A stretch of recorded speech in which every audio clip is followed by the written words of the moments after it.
Item ಯಾವುದೇ ಇರಲಿ try ಮಾಡಿ ಆಚಿ ಚಿಕನ್ ಮಸಾಲಾ. ಮಳೆ ಕಡಿಮೆ ಆಗ್ತಾ ಇದ್ರೂ ಕರ್ನಾಟಕಕ್ಕೆ ಯಾವುದೇ ರೀತಿಯ ತೊಂದರೆ ಇಲ್ಲ ಅನ್ನುವಂಥ ಮಾಹಿತಿ ಲಭ್ಯವಾಗ್ತಾ ಇದೆ.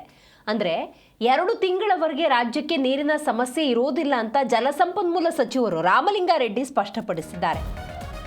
ಮಳೆ ಕಡಿಮೆ ಆಗಿಬಿಟ್ರೆ ನೀರಿಗೆ ಅಭಾವ ಉಂಟಾಗುತ್ತಾ? ಸಹಜವಾದಂತಹ ಆತಂಕ ಇದು. ಇದಕ್ಕೆ ಸಂಬಂಧಪಟ್ಟಂತೆ ಮಾತನಾಡಿರುವಂತಹ ಜಲಸಂಪನ್ಮೂಲ ಸಚಿವರು ರಾಮಲಿಂಗಾರೆಡ್ಡಿ 2 ತಿಂಗಳವರೆಗೆ ರಾಜ್ಯಕ್ಕೆ ನೀರಿನ ಸಮಸ್ಯೆ ಇಲ್ಲ ಅನ್ನುವಂಥ ಭರವಸೆಯನ್ನು ಕೊಟ್ಟಿದ್ದಾರೆ. ಪ್ರಸ್ತುತ ಕೆಆರ್ಎಸ್ ಜಲಾಶಯದಲ್ಲಿ 11 ಟಿಎಂಸಿ ಒಳಹರಿವಿನ ಪ್ರಮಾಣ ಇದೆ. ಕಬಿನಿ ಜಲಾಶಯದಲ್ಲಿ 3 ಟಿಎಂಸಿ ಹೆಚ್ಚುವರಿ ನೀರಿದೆ. ಟಿಬಿ ಡ್ಯಾಂ ಹೊಸ ಗೇಟ್ ಉದ್ಘಾಟನೆಗೆ ಸಿದ್ಧತೆಯನ್ನು ಮಾಡಲಾಗ್ತಾ ಇದೆ. ಮುರಿದಿದ್ದ 19ನೇ ಕ್ರಸ್ಟ್ ಗೇಟ್ ಪುನರ್ ಸ್ಥಾಪನೆ ಈ ಹಿನ್ನೆಲೆಯಲ್ಲಿ ಉದ್ಘಾಟನೆಗೆ ಸಿದ್ಧತೆ. ಸೊ ಹಾಗಾಗಿ ಎಲ್ಲ ವಿಚಾರಗಳನ್ನು ಪ್ರಸ್ತಾಪ ಮಾಡಿರುವಂಥ ಜಲಸಂಪನ್ಮೂಲ ಸಚಿವರು 2 ತಿಂಗಳವರೆಗೆ ನೀರಿಗೆ ಯಾವುದೇ ರೀತಿಯ ಸಮಸ್ಯೆ ಇಲ್ಲ ಅನ್ನುವಂಥ ಸ್ಪಷ್ಟನೆಯನ್ನು ಕೊಟ್ಟಿದ್ದಾರೆ.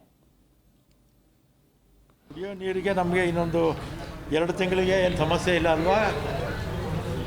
ಇನ್ನೊಂದು 2 ತಿಂಗಳಿಗೆ ಸಮಸ್ಯೆ ಇಲ್ಲ ಕುಡಿಯೋ ನೀರಿಗೆ. 2 ತಿಂಗಳು ನಮ್ಮ ಸ್ಟೇಟಲ್ಲಿ ಸಮಸ್ಯೆ ಇಲ್ಲ. ಒಂದು 2 ತಿಂಗಳಿಗೆ ಸಮಸ್ಯೆ ಇಲ್ಲ. ಮಳೆ ಬರುತ್ತೆ ಅಂತ ನಿರೀಕ್ಷೆ ಮಾಡೋಣ. ಈಗ ಇರ್ತಕ್ಕಂಥದ್ದು 14 ಟಿ ಎಮ್ ಸಿ ಇದೆ. ಕೆ ಆರ್ ಎಸ್ ಅಲ್ಲಿ 11 ಟಿ ಎಮ್ ಸಿ ಇದೆ. ಆಮೇಲೆ ಕಬಿನಿನಲ್ಲಿ 5 ಟಿ ಎಮ್ ಸಿ ಇದೆ. ಇದರಲ್ಲಿ ಕುಡಿಯೋ ನೀರು ಬಿಟ್ಟು ಎಕ್ಸಸ್ ಇರೋದು ಬರೀ 3 ಟಿ ಎಮ್ ಸಿ. ಕರೆಕ್ಟ್ ಅಲ್ವಾ? 3 ಟಿ ಎಮ್ ಸಿ. ಕುಡಿಯೋ ನೀರಿಗೆ ನಮಗೆ ಇನ್ನೊಂದು 2 ತಿಂಗಳಿಗೆ ಏನು ಸಮಸ್ಯೆ ಇಲ್ಲ ಅಲ್ವಾ? ಇನ್ನೊಂದು 2 ತಿಂಗಳಿಗೆ ಸಮಸ್ಯೆ ಇಲ್ಲ ಕುಡಿಯೋ ನೀರಿಗೆ. 2 ತಿಂಗಳು ನಮ್ಮ ಸ್ಟೇಟಲ್ಲಿ ಸಮಸ್ಯೆ ಇಲ್ಲ. ಒಂದು 2 ತಿಂಗಳಿಗೆ ಸಮಸ್ಯೆ ಇಲ್ಲ. ಮಳೆ ಬರುತ್ತೆ ಅಂತ ನಿರೀಕ್ಷೆ ಮಾಡೋಣ. ಈಗ ಇರ್ತಕ್ಕಂಥದ್ದು 14 ಟಿ ಎಮ್ ಸಿ ಇದೆ. ಕೆ ಆರ್ ಎಸ್ ಅಲ್ಲಿ 11 ಟಿ ಎಮ್ ಸಿ ಇದೆ.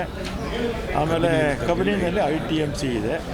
ಇದರಲ್ಲಿ ಕುಡಿಯೋ ನೀರು ಬಿಟ್ಟು ಎಕ್ಸಸ್ ಇರೋದು ಬರೀ 3 ಟಿ ಎಮ್ ಸಿ. ಕರೆಕ್ಟ್ ಅಲ್ವಾ? 3 ಟಿ ಎಮ್ ಸಿ.